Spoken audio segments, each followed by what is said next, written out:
Hello.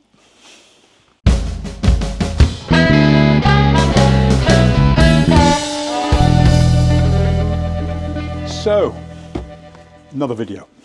Right, in the last one I did, the last video was called crank lengths, and I missed something quite important when I was talking about crank lengths.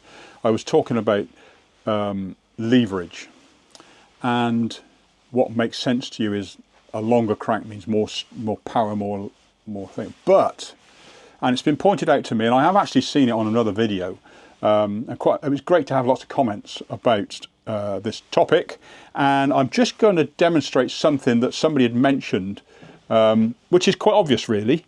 I'll see if I can capture it on video, hang on a sec, but I'll show you, hang on.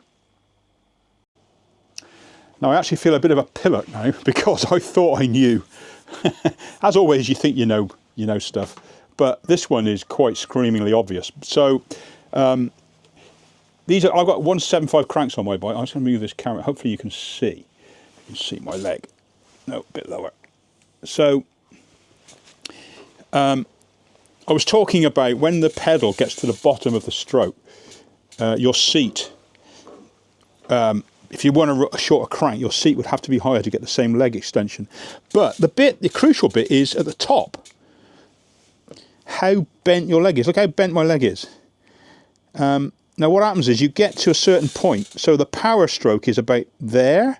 Once you get up here, you're loading your knee more.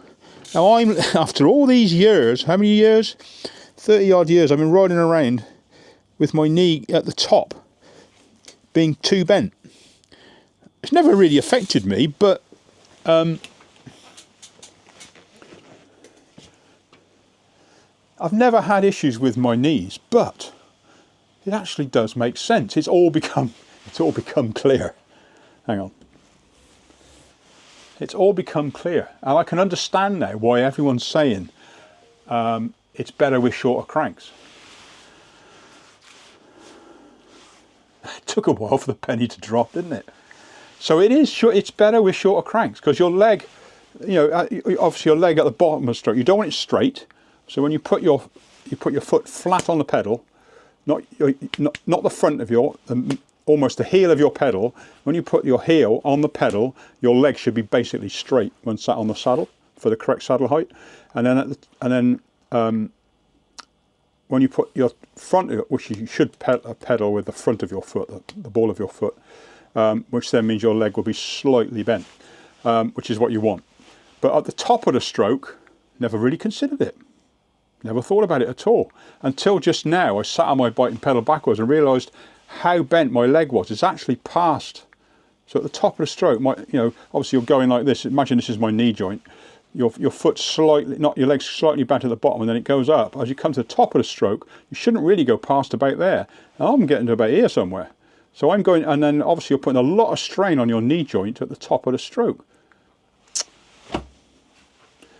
What an idiot. So I am going to try some different cranks. But as I say, really the ideal situation, the ideal scenario is the frame's designed around the crank. So yeah, I feel a bit of a pillock now. Because everyone's the same. All these bikes have been designed around longer cranks. Everyone's bikes have been designed around longer cranks, so you have to run your seat slightly higher, compensate. If you want to stay in the same position on your bike as you were with 175s, or you go to 165s, you have to go 10 mil higher. I mean, for most people, you probably wouldn't even notice. You could run 10 mil higher seat posts, fine. But if you're going from 175 to 165 or 155, then you probably will notice that difference. But ideally, the frames need to be designed around the crank length. So I'm actually designing another frame now. I'm just playing around with an idea, and I have already adjusted it and seen, and the bottom bracket's obviously slightly lower to compensate for it. So yeah, it does actually make sense. I won't be changing my frames because of that, because I can compensate that. I'm probably going to go 10 mil because I have this frame's 5 mil, and when I get the wheels in it, I will check to see how far where my knee comes to in that relationship. I'm just stripping the spokes out of this wheel in case you wonder what I'm doing. But yeah, I just wanted to sort of come back to that, having just made a video about it, and sort of saying I didn't quite understand why people were using short cranks. It does make perfect sense once the penny had dropped. Yeah, and I've tied it up. I don't know if you saw, I've had a tidy up. It's so much better now. I've got so much room. So yeah, I can't. I'm having a bit of a I don't know, bit of a sorry. I'm a bit of a state. I get a bit down at the moment because I can't ride. I can't do a lot, and I get a lot of pain in my back, in my hip. It's to do with the nerves in my hip and in my groin. It's because I'm coming off these steroids. Everything becomes an issue with fatigue and nerve pain and stuff like that. So I've got to bear with it. But in the mornings, I get quite fed up with it all, because you just think, oh Christ, am I going to be like this I've got to put up with this for 9 months. If I sit down now, it takes me quite a while to get up and get going again. I'm all right stood up. I can go for a walk and it doesn't hurt. But sit down and then try and get up again. Oh my goodness me. Anyway, so I'm going to spend a lot of my time in here. Just put another light in here. You probably saw it in the photograph. I don't know. And all the booze. Look at all the booze. I don't drink. We don't drink. Oh, by the way, I don't drink chased fluid and furniture polish. But we don't drink. So this is all sort of, we've been giving it away to people and whatever. We might have a glass of wine now and again, but anyway. So yeah, somebody did mention I like your top shelf in your garage. But yeah, so I've just got to do this little. I said I'd help somebody out. His spokes keep breaking on this old wheel. This is old. I'm not sure how old it is, but it's probably 60s, maybe a bit older. So I'm just going to relace it for him. And yeah, and then I was supposed to go out. I mentioned in my video that I was going to let somebody else ride this bike on Sunday, which is yesterday. What is today? What is today? Today is Monday, I think. Yeah, Monday. Yeah, there was supposed to be. I was supposed to take this to the Forest of Dean yesterday, but I was so sort of ill yesterday. I just couldn't get out. Couldn't do a lot. I ended up later on in the day finally getting out for a bit of a walk, but oh yeah, I wasn't too clever yesterday morning. So it seems, because I've tidied up in here and I seem to pay the price. Obviously I've put all this stuff up which I had to lift up. Not very heavy, but it's just made me feel rotten. So I just got to be careful. So anyway, this bike probably won't get ridden now. I'm probably going to strip it. I can't see me getting out and doing much stuff like that. So I'm going to take take this bike apart completely. I might start that in a minute. And I've got to take this wheel apart. The rim's got a crack in it, so I'm going to get it fixed. It's only a very, very tiny little crack, but they're great. I've got larger tyres on it now. I ran it with a smaller tyre and I didn't have enough pressure. These rims are really obviously aimed at snow and being run with a bigger tyre, so you don't hit the rim. But I went a bit mad down some rocks and I think I just dinged it with a really soft pressure. So yeah, anyway, so yeah, that's what I'm going to be doing. Strip a bike and so get this wheel done. And then I think I mentioned the other day, I've got a few ideas. I am going to, I better not say that, I nearly slipped up then. I've got this video I'm going to do after New Year. But apart from that, not a lot else is going on. I have got a few, I'm going to do some tips on certain things. I did mention it, actually, I just wrote it down. I was looking at it just now. I'm going to do a maintenance. I've got some ideas. The reason I'm doing this is I saw, I think it was on GMBN Tech or GMBN online about how to do this and how to do that. It always bugs me a little bit because some of the things they say, obviously they're sponsored by certain products, so they tend to say, oh, you need to do this and need to do that, which I understand. They got to pay the bills and keep the channel going. But some of it isn't quite right. You know, I've written a list here, cleaning your bike in the winter, which I will do. It's simple enough. I'm going to do a little thing on it. Then I've got a list of tools for your workshop, which I think somebody did a thing about. I'll do that sometime. I'm going to do a thing about bleeding brakes and fluid. And I've got a few little tips I put on the bottom of my list here. Never spray degreaser on your bike. It's quite simple, really. It's quite an obvious one, but people do it. Never, ever spray degreaser on your bike, on your chain, on your cassette, ever, unless you take it off the bike. Take the chain off, take the cassette off, then do it. Do it in a tray or on a bath, then do it. If you want to get the oil off and the muck off, take it off the bike. Do not do it on the bike. Never use oil-based chain lube. Now,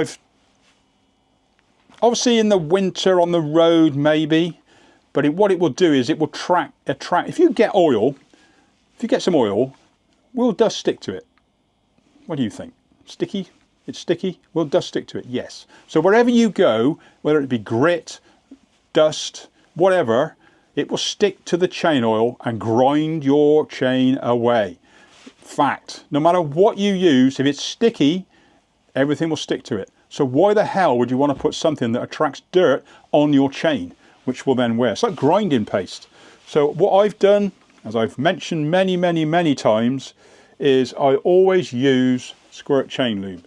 There's lots of others on the market now. The penny is dropping. This is a wax-based chain lube. Now there's lots of others. There's several now they're saying are better than this. I've stuck to this because it works for me. Why change? I don't need to change.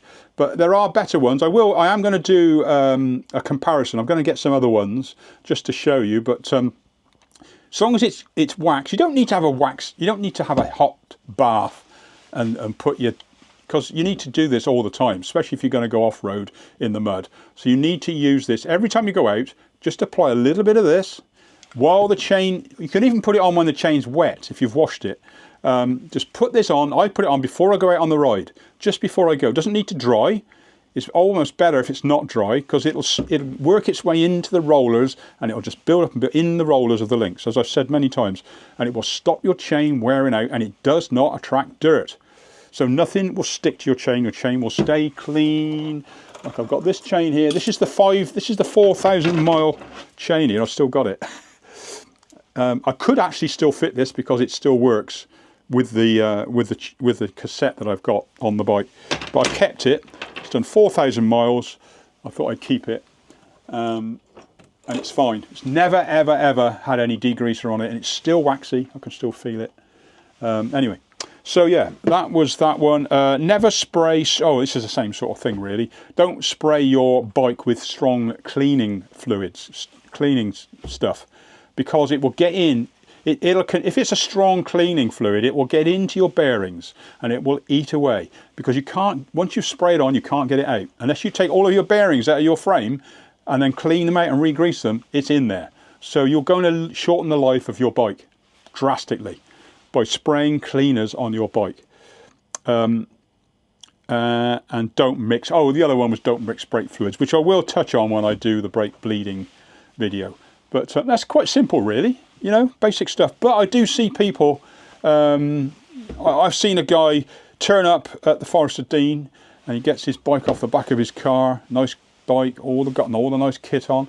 And I'm there, I forget what we were doing there, but we were there for quite a long time. So what we were doing, I can't remember. But actually it might have been when Lee Fancourt was doing his 12, 24 hour and 48 hour world records. And we were there, obviously based there for quite a long time. And I saw this guy go off, ride around, and then about an hour or so later he came back, he got his bike, put it on a little stand, and he got a jet wash out the back of his car. He'd only been out, and it's dry, this is dry weather, and he sprayed his bike with a certain thing, and then he jet washed it. He'd only got it dusty. He sprayed it with cleaner and jet washed it and put it back on his rack and then went home. I'm thinking, you just destroyed your bike. It might look gleaming, but it's destroying. You've just cost yourself a lot of money. So yeah, it's a little bit frustrating, but obviously I can understand why people want their bikes clean. They don't want to see it, ride around on a filthy bike. I absolutely get that. But there are other ways of doing it. Just use a bucket of, like, washing up liquid in a bucket of hot water. Spray your bike first. I was going to do a video about this, but I might as well do it now. Spray your bike first with a hose to make sure if you've got mud on it, it's wet. And then leave it for a bit. Then you can go back with a brush. I mean, I don't use a brush. I just spray it off. I just get it wet and then I spray it off, and that's me done. I don't do anything else because you're going to scratch it or whatever. And then, but if you want to do a good clean, get a nice soft brush, spray off most of the muck, bit of shot fairy liquid or something like that, and just give it a wipe over and then spray it off again. You don't need to go mad, because the next day you're going to be out and do it again. It's going to get mucky again. So what's the point? You're just going to wreck your bike. Anyway, that's it. Hope you have a great Christmas. Although I will be doing one more video before Christmas. Keep an eye out for that. Probably going to be possibly the start of next week, which is the week before Christmas, about 3 or 4 days before Christmas. So keep an eye out for that. Apart from that, that's it for this one. Take it easy. Thanks for watching. Don't forget to give it a thumbs up. Cheers. Bye.